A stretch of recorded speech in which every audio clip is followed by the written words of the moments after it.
भाऊ मला सांगा, आज आमदार अपात्रता प्रकरणी निकाल येणार आहे. विधानसभा अध्यक्ष हा निकाल देणार आहे. काय नेमकी तुमची प्रतिक्रिया आहे? घटनेच्या चौकटीमध्ये हा निकाल लागेल.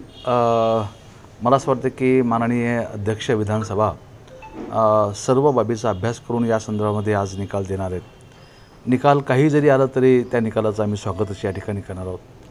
परंतु अपेक्षा आहे की निश्चितपणे न्याय हा माननीय एकनाथ शिंदे साहेबांच्या बाजूने या ठिकाणी लागेल अशी अपेक्षा आमच्या मनामध्ये आणि सामान्य लोकांच्या मनामध्ये हीच अपेक्षा आहे.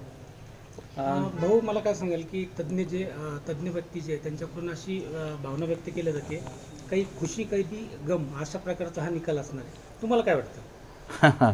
नाही, आता निकाल देणारे वेगळे आहेत न्यायाधीश, त्यामुळे त्या निकालाचं मी अगोदरच कसं सांगू शकतो. पण तो काही अपेक्षा असतात, काहींच्या इच्छा असतात, भावना असते. जशी आमची भावना माननीय एकनाथ शिंदे साहेबांशी जोडल्या गेलेली आहे, तर आम्हाला तर साहजिक आहे, आम्हाला वाटेल की माननीय एकनाथ शिंदे साहेबांच्या बाजूने हा निर्णय आला पाहिजे.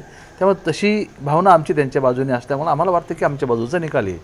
भाऊ, ज्या 16 आमदार आहेत दोन्ही बाजूचे, त्याच्यामध्ये मुख्यमंत्री एकनाथ शिंदे यांचंही नाव आहे. त्याच्यामुळं जर यदा कदाचित असं झालं तर सरकार अस्थिर होईल, म्हणजे सरकार पडेल असे पण विरोधक जे आहे ते टीका करतात. नाही, आता हे निकाल आल्यानंतरच्या गोष्टी आहेत आणि आम्हाला आशा आहे की असं काही घडणार नाही. सरकार निश्चितपणे चालेल, पूर्ण टर्म पूर्ण करेल आणि निकाल आमच्या बाजूने आल्यामुळे काही धोका होणार नाही सरकारमध्ये. फक्त 4 वाजेपर्यंतची अस्थिरता आहे, ती 4ला संपून जाईल. म्हणजे मुख्यमंत्रीपदी शिंदे कायम राहतात 100%.